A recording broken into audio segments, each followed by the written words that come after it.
used to work on a small team for a division of a multinational company. We used to primarily be staffed by what were called old-timers. Basically people who were close to being of a pensionable age who didn't want the hustle. That culture shifted and a lot of young blood has been brought in. I formerly worked there and was given a lateral move out. A colleague, Tina, still works there. Recently an opening for director came up and Tina came to me for help. She's been doing overtime and working hard to get noticed for this position. She's well qualified for it and has extensive experience at the company, so she was given a chance to interview for it. Tina is a single mother who has overcome poverty in childhood, racists / bigots in the industry, and worked hard to support her kids. She's had health issues but always fought hard. Tina is tenacious and hardworking, but there are issues. She struggles in some areas, and while she'd definitely make a great director as she's contentious, kind and courteous, the role is evolving and may be a bit of a stretch. Nonetheless, I helped her with her application and presentation. Beyond being colleagues, she and I are friends. We spend a lot of time outside of work together. We're the only women of color in our respective areas, and share a lot of our deep feelings and thoughts. She worked hard and put together a good presentation. I was really proud of her. She presented this morning at 9:30 and got through it and was out by 10 o'clock. Most of the other applicants were internal and interviewed yesterday, but one person was recommended by a senior VP in a different department. The guy who was recommended is a 30-year-old hotshot. I think he may actually be in his late 20s. He will soon graduate from an Ivy League MBA and is the definition of corporate style. They gave him a last-minute presentation slot immediately following Tina. I attended all of the presentations. I am not on the hiring committee, but was there to support Tina and see how the presentations went. When the hotshot gave his presentation, it wasn't even close. The 20 of us sat in the room and were dumbfounded. Not only was his presentation visually appealing, but he noticed details none of us ever did, and he developed a pitch that was so innovative that our AVP asked to use a tagline he created. His technical analysis was so spot on that it was spooky. He understood issues facing our business unit without having to be told and had ready solutions to solve the problems. Questions they asked him were more about how he'll do things when he takes over the role. It was made very clear to him that this was his job, and they even provided an unofficial tentative start date. It is very clear that he understands the industry and his past experiences, such as professional work experience as well as winning top case competitions and academic awards, prepared him very well. The presentations were in totally different leagues. After he finished, he made a self-deprecating joke and took questions. He thanked us and left. We all sat there for a minute chatting when the AVP very loudly told the HR director to offer significantly above the salary and hammer out a start date immediately and get a contract signed. The VP who recommended him knew him from the MBA program, as the VP is a case coach there. He said he'd be his reference, and they are skipping all the formalities and going right to the offer. Tina has no idea. She was so happy with her performance, and she's sure she nailed it. She did well, about as well as the other candidates, but this guy is out and out in a different league. Just based on that, I too would hire the other guy. She's sitting on cloud 9 at her desk and planning a celebratory dinner to celebrate her performance. She was told decisions would be made in a couple of weeks. At this rate, it's likely she'll be informed that she didn't get the job well before 5 p.m. I really don't know what to do or say. If she asks, should I be honest about this guy's presentation? Should I avoid her the rest of the day? I want to support her, but have no idea how to even begin talking to her. My husband Tim has a serious dairy allergy. I'm talking about an actual immune system reaction, not intolerance. His allergy is serious enough to cause acute enterocolitis, but he hasn't needed an EpiPen since he was a kid.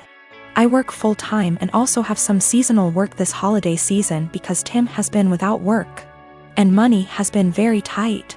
As a result, I barely get to rest. The holidays are especially hard, and I found myself getting just one day off every 2 weeks for almost 2 months straight. As you can imagine, that day off means the universe to me. Now, Tim loves dairy, and will sometimes intentionally eat things which trigger his allergy. Lately, it's gotten out of hand, with him going from one risky meal every 4 to 6 months, to every 2 or so weeks. In fact, it always seemed to coincidentally line up with my time off, and I found myself spending my one day taking care of him. Last week, I finally asked him if he was intentionally timing it to line up with my day off. I fully expected him to say no, but he admitted that he was doing it to make sure that he'd have a nurse. And so he'd have someone close by in case he had an especially adverse reaction and needed a hospital. I was livid, and told him that he was selfish, robbing me of my rest. I said that if he made himself sick again, I wouldn't take care of him. I'm exhausted and I need to decompress. He didn't say much, so I thought he'd heard me. Fast forward to Friday night. I get home from work, and a few minutes in, Tim gets a pizza delivered. I ask him why, when I'm making dinner, and he shrugs. I ask if a large garlic Alfredo pizza is worth the pain, and remind him that I won't be giving up my rest day again. He smirks and eats an entire slice while grinning at me. I left it at that and went back to my dinner. Predictably, he got sick, profusely vomiting, retching and groaning from the intense cramping and diarrhea. I slept in the guest room to get away from the sound and smell. He called for me several times and I repeatedly told him no. Hours later, he was still sick and woke me up at the crack of dawn to go get him Pedialyte and meds because he was very dehydrated and still in pain. I told him to order it in and asked him to get out and let me sleep.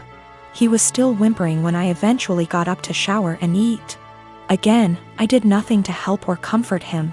By evening, he was sulking, and by morning when I had to work, he was enraged.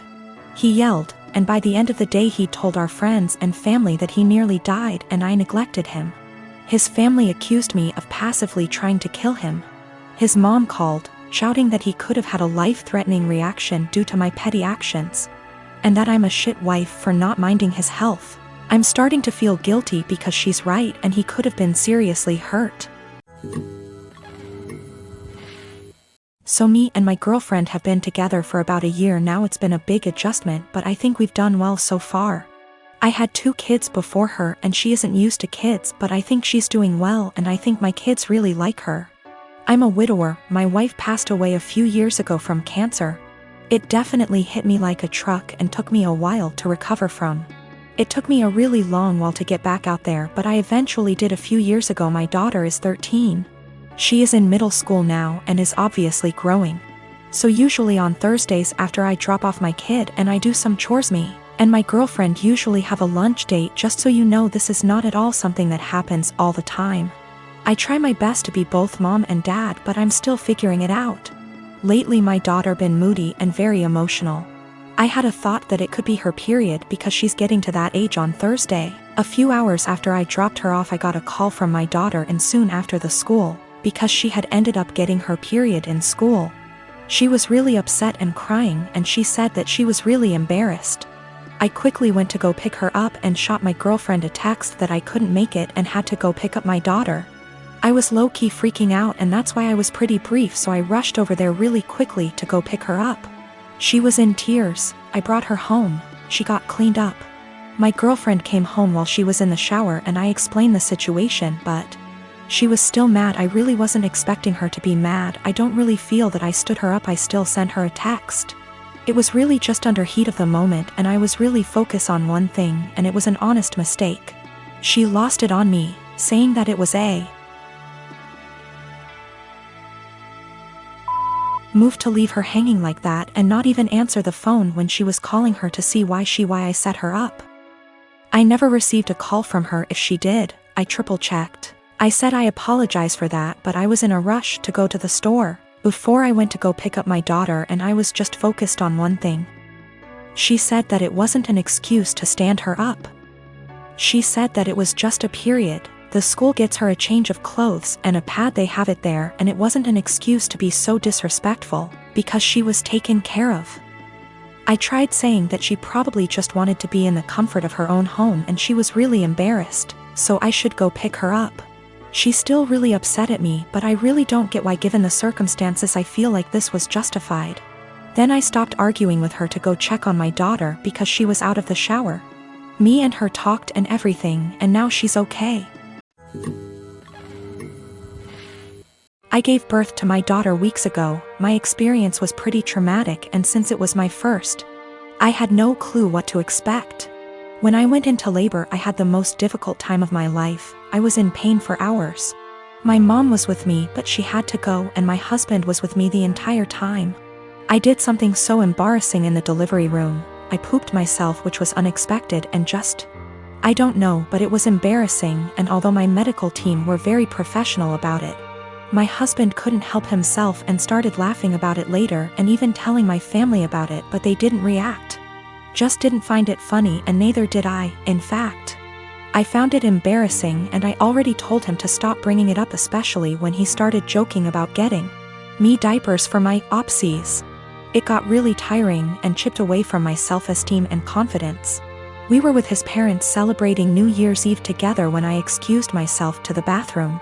While I was getting up, he made a quick remark and said, "Oh, yeah, you should go quickly because we don't want any accidents just like the one we had at the hospital. You know what I mean?" While blinking at me. His family actually laughed, and brother-in-law commented, "Good one." I was astonished and so angry and ashamed. I literally just lost it on him and yelled at the top of my lungs, calling him a cruel, insensitive jerk. To be using the difficult experience of birthing his child as a joking matter and humiliating me in front of everybody. He was shocked, staring back at me and not saying a word. All went silent, and I just stormed off to the bathroom till we left, and that was when he snapped, saying I messed up by talking to him like that in front of his family during dinner. I said I couldn't hold my tongue for that long, and after he kept joking about an embarrassing thing when I told him to stop. He said he was just joking, and I went overboard with my reaction, and also, I should have sucked it up and waited till we got home so we could address this privately, and I could even yell at him as long as I wanted. We argued about it after we got home, and he kept saying I humiliated him in front of his family during the celebratory evening by being petty and trying to one-up him. He even said I should have laughed along, not fly off the handle licks that